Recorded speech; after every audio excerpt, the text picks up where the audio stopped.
بسم اللہ الرحمن الرحیم۔ رسول اللہ صلی اللہ علیہ وآلہ وسلم ایک دفعہ سفر کر رہے تھے کہ آپ نے اپنے ساتھیوں سمیت ایک جگہ پڑاؤ ڈالا۔ اس علاقے میں ایک عورت تھی جس نے سارے لشکر کے لیے روٹیاں تیار کی۔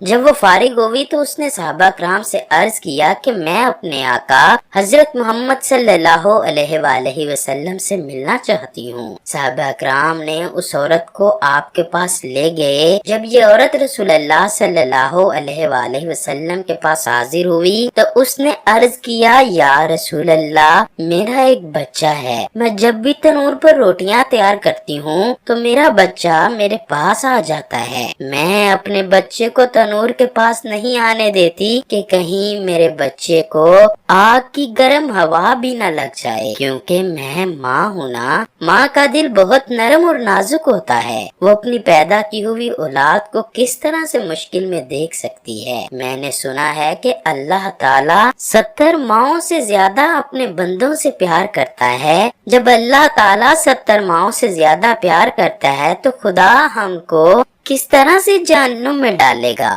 حدیث پاک میں ہے کہ اللہ کے آخری نبی حضرت محمد نے اس عورت کی بات کو سنا اور سر جھکا لیا۔ آپ صلی اللہ علیہ وآلہ وسلم کی آنکھوں سے زاروں کی طرح آنسو بہنے لگے۔ رسول کریم اتنا روئے کہ اللہ کے حکم سے حضرت جبرائیل علیہ السلام آپ کے پاس تشریف لے آئے۔ حضرت جبرائیل علیہ السلام نے فرمایا، یا رسول اللہ، اللہ کا حکم ہے کہ اس عورت کو فرما دیجئے کہ اللہ نے ان پر ظلم نہیں کیا، انہوں نے اپنی جانوں پر خود ظلم کیا ہے۔ اللہ تعالیٰ تو چاہتا ہے کہ میرا بندہ مجھ سے مانگے، کیا مانگتا ہے میں اس کو عطا کے لیے تیار ہوں۔ یہ لوگ خود توبہ نہیں کرتے، یہ لوگ شیطان کی باتیں مانتے ہیں، یہ تو اللہ تعالیٰ کی بارگاہ میں توبہ ہی نہیں کرتے، یہ تو اللہ تعالیٰ کو بھول چکے ہیں۔ یہ لوگ اپنے عمل کی وجہ سے دوزخ میں ڈالے جائیں گے۔ حضرت ابو ہریرہ رضی اللہ تعالیٰ عنہ سے مروی ہے کہ رسول کریم نے فرمایا،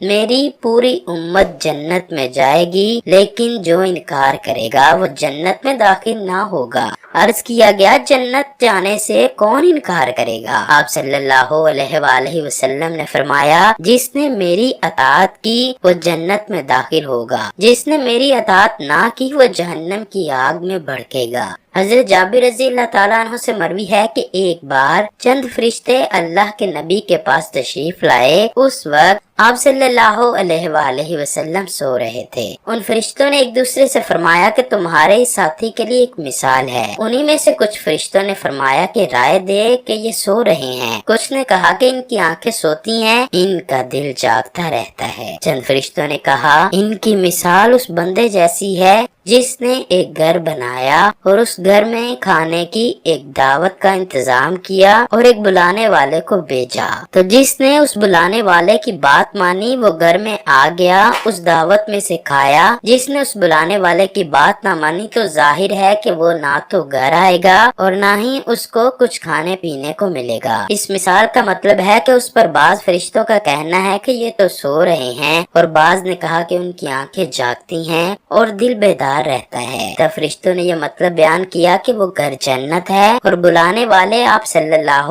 علیہ وآلہ وسلم ہیں، لہذا جس نے رسول اللہ کی اطاعت کی اس نے اللہ کی اطاعت کی، جس نے محمد کی نافرمانی کی اس بندے نے اللہ کی نافرمانی کی۔ اور حضور اکرم صلی اللہ علیہ وآلہ وسلم کی وجہ سے لوگوں کی دو قسمیں ہو گئیں، جس نے آپ کی بات مانی اس نے اللہ کی مانی اور جنت میں جائے گا، جس نے آپ کی بات نہ مانی اس نے اللہ کی نہ مانی، وہ جنت میں نہیں جائے گا۔ حضرت ابو موسیٰ رضی اللہ تعالیٰ عنہ حضور اکرم کا ارشاد نقل کرتے ہوئے فرماتے ہیں کہ میری اور اس دین کی مثال جس کو دے کر خدا نے مجھے بھیجا ہے اس آدمی جیسی ہے جو اپنی قوم کے پاس آیا اور کہا کہ اے میری قوم، میں نے اپنی آنکھوں سے دشمن کے بڑے لشکر کو تمہاری طرف آتے ہوئے دیکھا ہے، میں تم کو بے غرض ہو کر ڈرا رہا ہوں، لہٰذا یہاں سے بھاگنے میں جلدی کرو۔ چنانچہ اس کی قوم میں سے کچھ لوگوں نے اس کی بات مانی اور سر شام چل دیے اور آرام سے چلتے رہے اور وہ بچ گئے،